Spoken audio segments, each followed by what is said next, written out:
documents to postcards which a machine could read. Other cards were stored. Sejak komputer berawal dari abad ke-19, ketika Charles Babbage mencoba untuk mendesain komputer mekanik yang bernama mesin analitik, desain ini menjadi basis kerangka desain komputer sekarang. Menurut sejarah, komputer terbagi menjadi dua generasi. Komputer generasi pertama, komputer generasi kedua, komputer generasi ketiga, dan komputer generasi keempat, dan komputer generasi kelima.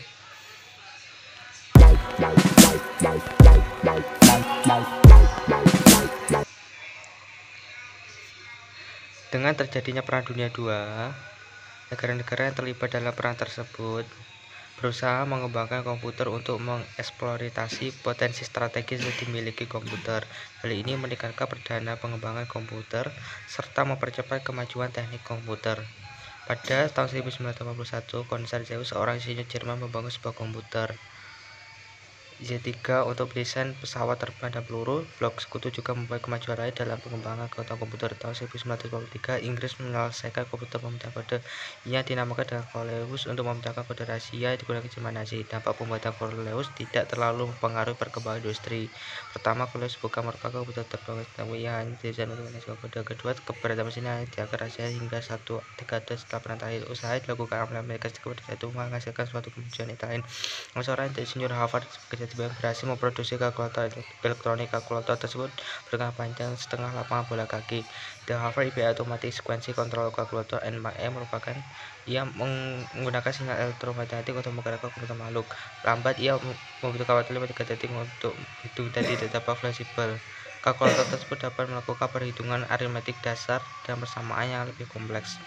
Sejarah perkembangan komputer lain pada masa itu adalah Electronic Numerical Integrated and Computer (ENIAC) yang di atas kerjasama dengan Amerika Serikat.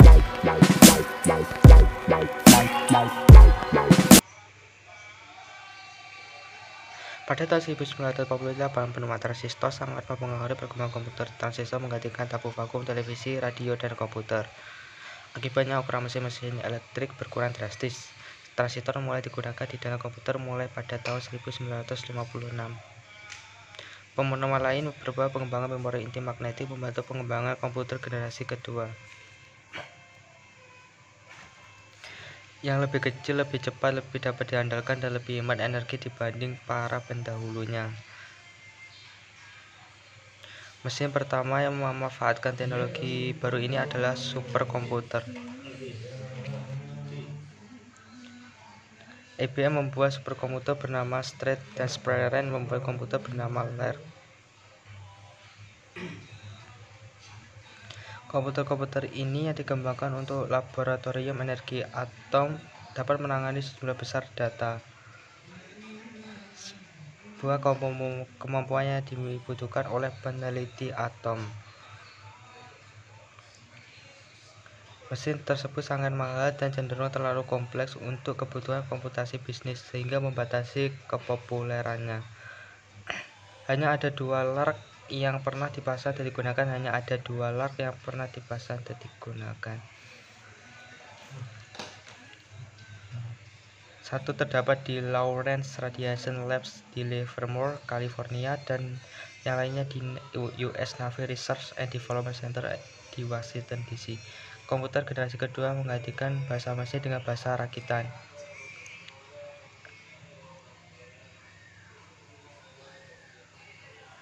Bahasa rakitan adalah bahasa yang menggunakan singkatan-singkatan untuk menggantikan kode biner.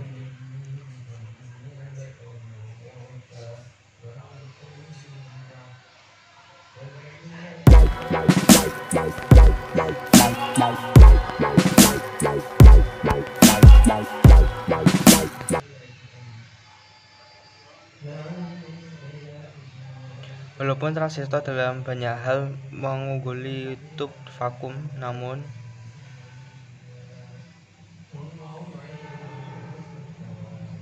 transistor menghasilkan panas yang cukup besar yang dapat berpotensi merusak bagian-bagian internal komputer.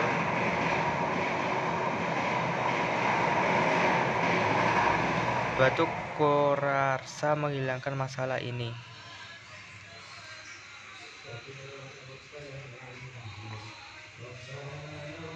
Seorang insinyur dari Texas Instruments mengembangkan sirkuit terpadu pada tahun 1958. Isi mengombinasikan 3 komponen elektronik dalam sebuah piringan silikon kecil yang terbuat dari pasir kuarsa.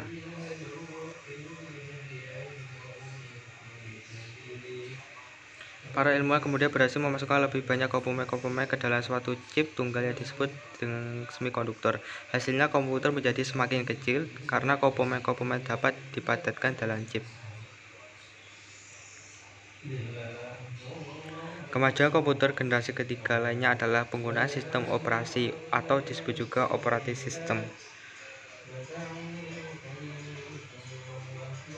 Dengan sebuah program utama yang memonitor dan mengkoordinasi memori komputer.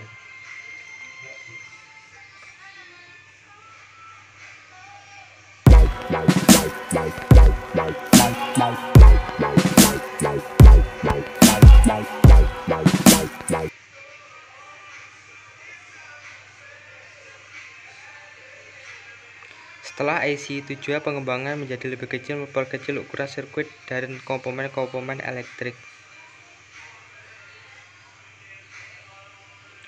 Large Scale Integration (LSI) dapat membuat ratusan komponen dalam sebuah chip.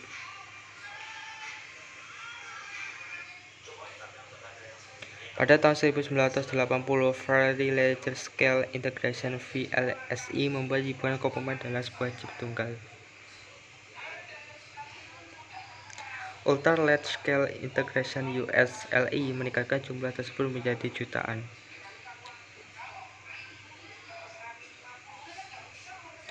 Kemampuan untuk memasang sedemikian banyak komponen dalam suatu keping yang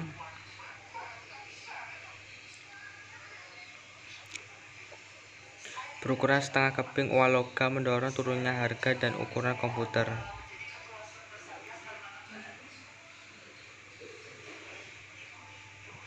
Hal tersebut juga meningkatkan daya kerja, efisiensi, dan keterandalan komputer.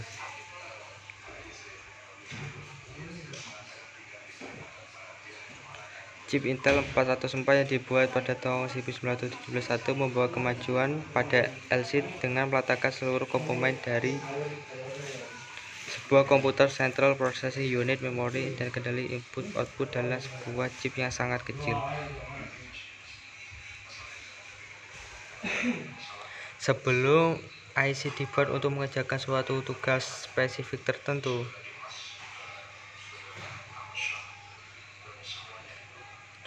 kini sebuah mikroprosesor dapat diproduksi dan kemudian diprogram untuk memenuhi seluruh kebutuhan yang diinginkan. Tidak lama kemudian, setiap peranti rumah tangga seperti microwave, oven, televisi, mobil dengan Electric Fuel Injection (EFI) dilengkapi dengan mikroprosesor. Tak lama kemudian, seperti peranti rumah tangga, oven, televisi, dan mobil dengan Electric Fuel Injection (EFI) dilengkapi dengan mikroprosesor. Perkembangan yang sedemikian memungkinkan orang-orang biasa untuk menggunakan komputer biasa. Komputer tidak lagi menjadi dominasi perusahaan-perusahaan besar atau lembaga pemerintah.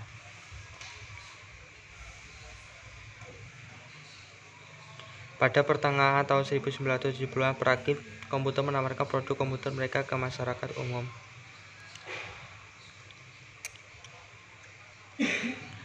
Komputer-komputer ini yang disebut dengan mini komputer dijual dengan paket peranti lunak yang mudah digunakan oleh kalangan awam. Peranti lunak yang paling populer pada saat itu adalah program word processing and spreadsheet. Pada awal 1980-an, video game seperti Atari 2600 menarik perhatian konsumen pada komputer rumahan yang lebih canggih dan dapat diprogram.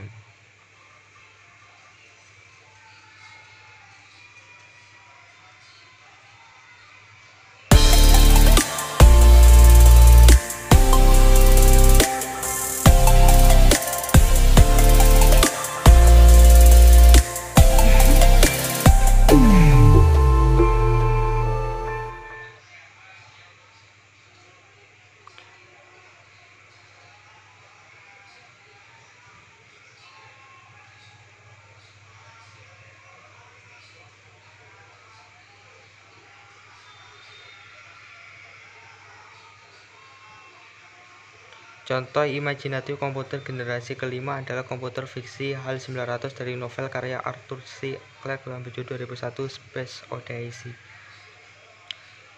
HAL menampilkan seluruh fungsi yang diinginkan dari sebuah komputer generasi kelima.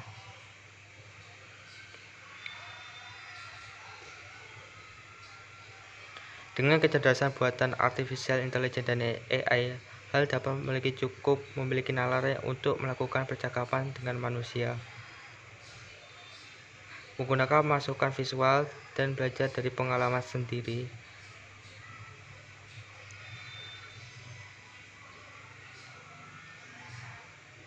Walaupun mungkin relasi HAL 900 masih jauh dari kenyataan,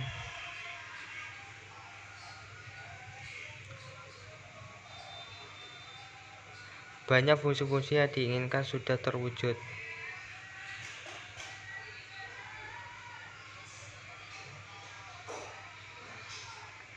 Beberapa komputer dapat menerima instruksi secara lisan dan mampu meniru nalar manusia.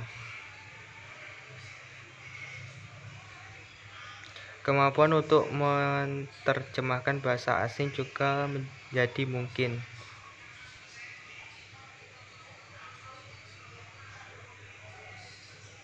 Fasilitas ini tampak sederhana,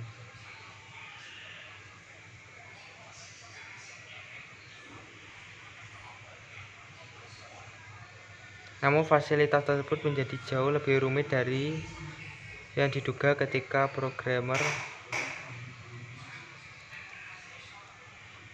menyadari bahwa pengertian manusia sangat tergantung pada konteks.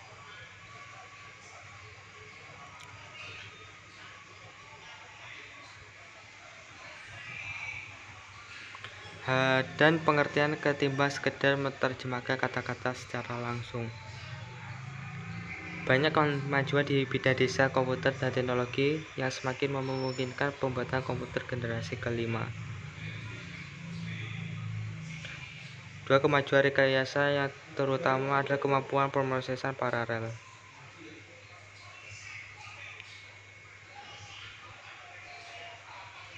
yang akan mengganti model non-Neumann.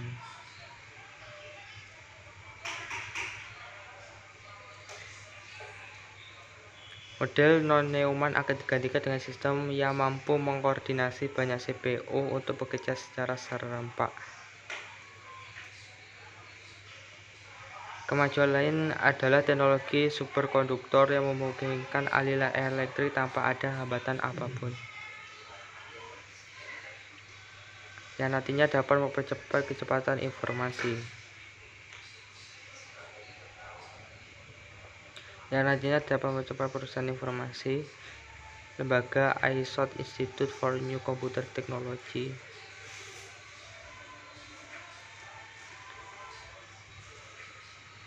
juga dibentuk untuk merealisasikan. Banyak kabar yang menyatakan bahwa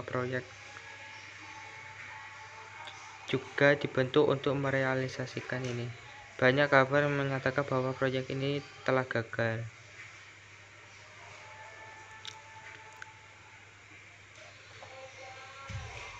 Namun beberapa informasi lain menyatakan keberhasilan proyek komputer generasi kelima.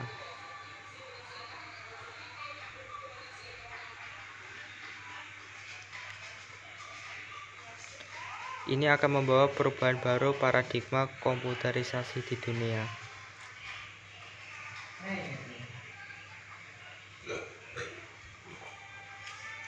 Itulah penjelasan tentang perkembangan komputer dari beberapa generasi.